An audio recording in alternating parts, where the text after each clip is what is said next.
कैसर अहमद शेख साहब, सर मरियम नवाज के उसी बयान की जानिब आते हैं। सर कश्मीर को मोदी की झोली में फेंकने का इल्ज़ाम आयद किया है। सर मोदी किसकी सालगिरह का केक खाने के लिए आया था? अफगान पार्लियामेंट का वो जो भारतीय पैसों से तामीर हुई थी, नरेंद्र मोदी उसका इफ्तिताह करके वहाँ एक पाकिस्तान मुखालिफ तकरीर दाग करके किसकी सालगिरह का केक खाने के लिए आया था, जो उसको बाकायदा VVIP प्रोटोकॉल दिया गया था। जाते हुए उसकी वालदा के लिए शॉल्स रवाना की गई थी, आमों की पेटियाँ रखवाई गई थी। क्या आप इतना बड़ा मुल्क इंडिया जिससे आपकी पड़ोसी भी है, अगर उनका प्राइम मिनिस्टर पाकिस्तान में आता है तो ये पाकिस्तान की इज़्ज़त अफजाई है। अगर कोई ज़ाती फंक्शन में भी, मैं तो हैरान हूँ आप पे।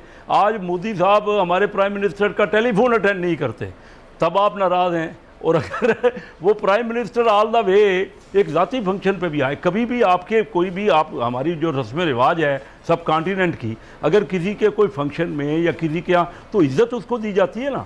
मुझे तो हैरानी है आपकी बात पे। इसमें कोशिश की गई कि बैठ के मसाइल का क्या बैठे बगैर कभी कोई किसी मुल्क का मसला हल हो सकता है। ये बात आप मुझे बताइए कि आप मीटिंग नहीं करेंगे, शायद आपको हैरानी बातचीत नहीं होगी, दुरुस्त हो रही है। मैं पूरा सवाल दागे देता हूँ।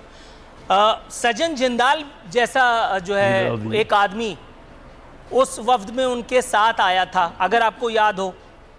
सजन जिंदाल को मरी की पहाड़ियों पर लेकर के और राजो नियाज हो रहे थे। सर मेरा ख्याल है अब शायद आप समझ पाएंगे कि मैं क्या पूछना चाह रहा था।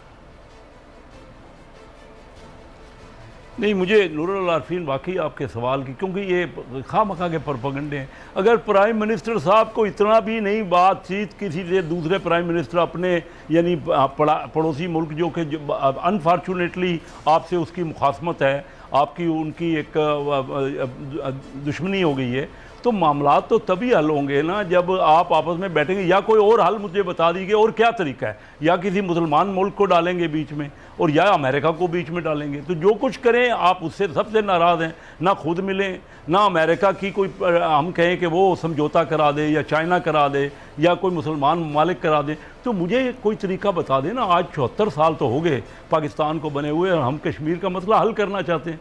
मैं हैरान हूँ कि आप अगर यही करते रहेंगे, एक दूसरे का मजाक ही उड़ाते रहेंगे, यानी प्राइम मिनिस्टर लेवल तक अगर वो हमारे मुल्क में आ गए और हमारी उन्होंने इज़्ज़त अफजाई की, पर्सनल फंक्शन पे आए, उसके बावजूद आप कह रहे हैं चलो नहीं आए तो अब बता दीजिए, अब बात करके देख लीजिए। टेलीफोन तो उठाते नहीं है हमारे प्राइम मिनिस्टर साहब का। और ख़ुद प्राइम मिनिस्टर साहब ने कहा था कि अगर मोदी बन गए मैं उनके साथ हूँ इलेक्शन में। ये रिकॉर्ड की बात है कि अगर वो इलेक्शन जीत गए तो कश्मीर का मसला हल हो जाएगा। उसके बाद वो जाके अमेरिका में जाके सालसी की बात करते रहे। फिर क्या ये हुकूमत, और यहाँ आके सारे का सारा ये हो गया कि जम हो गया, उन्होंने अनेक्स कर लिया, और कोई उनको शर्मिंदगी भी नहीं है। हम तो यही कह रहे हैं, देखिए आज मैंने असम्बली में भी कहा, अगर हम बिज़नेस नहीं करते इंडिया से, कारोबार नहीं करते, तो हमारा नुकसान हो रहा है। हम वो चीज़ें, वो इंडिया की चीज़ें दुबई की मार्फत या ईरान की मार्फत हम ले रहे हैं स्मगल होके, वो महंगी ख़रीद रहे हैं। वही अद्वियात, वही सब्ज़ियाँ आज ख़रीद रहे हैं। आपने अपना हर चीज़ बंद कर दी इंडिया, क्योंकि ज़्यादा इंडिया एक्सपोर्ट करता है, हमारी एक्सपोर्ट कम है।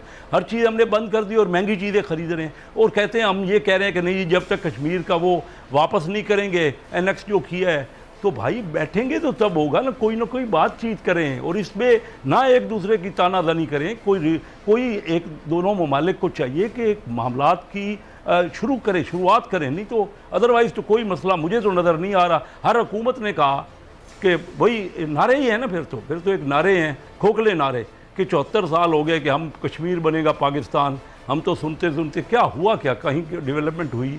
किसी मुल्क ने आपकी सपोर्ट की? तो देखिए नूरुल आरफीन, आप तो इतने सीजनड एंकर हैं, आपको तो ये बात इस तरह करनी चाहिए कि मसाइल का हल किस तरह निकले। चलो तनकीद करना बड़ा आसान है, आप कर लें, जितनी मर्जी तनकीद कर लें, हर एक पे कर लें। तमाम हुकूमतें हमें अच्छी नहीं लगती, तो मसाइल का हल किस तरह निकलेगा। चौधरी मंजूर साहब की तरफ जाएंगे। चौधरी साहब, अभी कैसर अहमद शेख साहब ने जो इरशाद फरमाया, ज़ाहिर बात दुरुस्त है। दो मुल्कों के दरमियान अगर ताल्लुकात इस्तवार हो रहे हैं तो वो डायलॉग्स के ज़रिए ये सारे मामलात होते हैं। इमरान खान साहब को उसे एक टेलीफोन कॉल के इंतज़ार का ताना जो दिया, मेरा ख्याल है कि वो बात भी दुरुस्त है। लेकिन सर इससे पहले ये बात भी तो है कि जब हुकूमतें इक़्तिदार में आती हैं, पॉलिटिकल पार्टीज़, तो उनके दौरे इक़्तिदार में जो गफलतें, जो कोताहियाँ, जो कमियाँ, जो कजियाँ बरती जाती हैं, वो मसला कश्मीर के हवाले से हो या किसी और हवाले से, उसकी जानिब किसी की तवज्जो नहीं दी जाती। सर नवाज शरीफ यहाँ आया, उसके हवाले से जो भी बातें अभी कैसर अहमद शेख साहब ने की, मोदी जो यहाँ आया वो आपने मेरे ख्याल से सुनी। लेकिन सर, मोदी की तकरीब हलफ बर्दारी में जिस चाव के साथ और जिस ठस्से के साथ मियाँ साहब भी गए थे, जिस उम्मीद और जिस तवक्को पर, आपको लगता है कि वो एक आरजू, वो एक उम्मीद भी उनकी पूरी हुई थी? देखिए, एक बुनियादी बात होती है, आप किसी पार्टी के बारे में, किसी मुल्क के बारे में, किसी शख्सियत के बारे में आप एक पर्सपेक्टिव बनाते हैं पॉलिटिक्स के अंदर। आपकी एक सोच होती है, एक फिक्र होती है कि वो पार्टी आएगी, वो फर्द आएगा तो क्या करेगी। बीजेपी के बारे में, भाजपाई के बारे में और सोच थी, और ये दोनों पार्टियों की राय जो है वो मोदी के बारे में गलत साबित हुई। तारीख ने गलत साबित किया। पीपल्स पार्टी ने सिर्फ कहा कि ये बुचर ऑफ गुजरात है, इससे कोई बात नहीं हो सकती और ये कोई बात नहीं करेगा, क्योंकि सिचुएशन बिल्कुल मुख्तलिफ है। ये कोई और आदमी है, इसका मैनिफेस्टो पढ़े। एक तरफ वो पहले उसकी तकरीब वफादारी में चले गए, फिर उनको अपने घर बुलाया, फिर इमरान खान उनके जीतने की दुआएं मांगते रहे कि वो जीतेगा तो मसला कश्मीर हल हो जाएगा। उसके बिल्कुल उलट साबित हुआ, क्योंकि मोदी की बैकग्राउंड को समझे बगैर, मोदी की पॉलिटिक्स को समझे बगैर, उसकी पॉलिटिक्स तो एक नफरत पे खड़ी है, हेट पे खड़ी। और वो जो नफरत थी, वो जो हेट थी, उसको आप पता नहीं क्या समझ रहे थे, दोनों पार्टियां क्या समझ रही। तो इसलिए हम ये समझते हैं कि मोदी के होते हुए कोई डायलॉग नहीं हो सकते, कोई बात नहीं हो सकती, कि वो किसी और माइंडसेट का बंदा, आप कैसे उससे क्या बात करें, किस इशू पे करेंगे। सो ये एक बुनियादी पॉइंट है जिसको समझने की जरूरत है। Right sir. महमूद मौलवी साहब, सर अब उसी तकरीर की जानिब में आपको दोबारा लिए चलता हूँ। चौधरी मंजूर साहब ने कहा कि मोदी की पॉलिटिक्स जो है वो नफरत की पॉलिटिक्स है। इसके अलावा भी कुछ और लोग पॉलिटिक्स कर रहे हैं। किस बात की पॉलिटिक्स कर रहे हैं आपसे पूछूंगा। सर, मरीम नवाज़ का कहना है कि कश्मीर का लीडर इमरान खान जैसा बुज़दिल नहीं हो सकता। सर, इमरान खान साहब के बारे में जो भी उन्होंने फरमाया उसको तो आप या तो इस्तरदाद फरमा दीजिए या उसकी तौसीक़ फरमा दीजिए, लेकिन मैं पूछना चाह रहा था कि ये मोहब्बत की सियासत है जो मरीम नवाज़ वहाँ आज़ाद कश्मीर में फरमा रही थी। देखिए, मैं आपको ये कहूँगा कि मरीम नवाज़ ने कहा कि इमरान खान जैसा बुज़दिल, मेरे ख्याल से ये तो वक्त ने बता दिया। जो आदमी अमेरिका को जवाब दे सकता है तो उसकी हिम्मत और बुज़दिली का जो फ़ैसला है वो अवाम कर चुकी है। देखिए, आज तक अमेरिका के आँख में आँख डाल के कोई बात नहीं कर सकता था। इन्होंने ओपनली उनको टक्के से जवाब दे दिया और दुनिया ने देखा। हर शो में लोग पूछते थे कि जी मुआहिदा हो गया, ये हो गया, तो कुछ भी, सब दूध का दूध पानी का पानी सामने आ गया।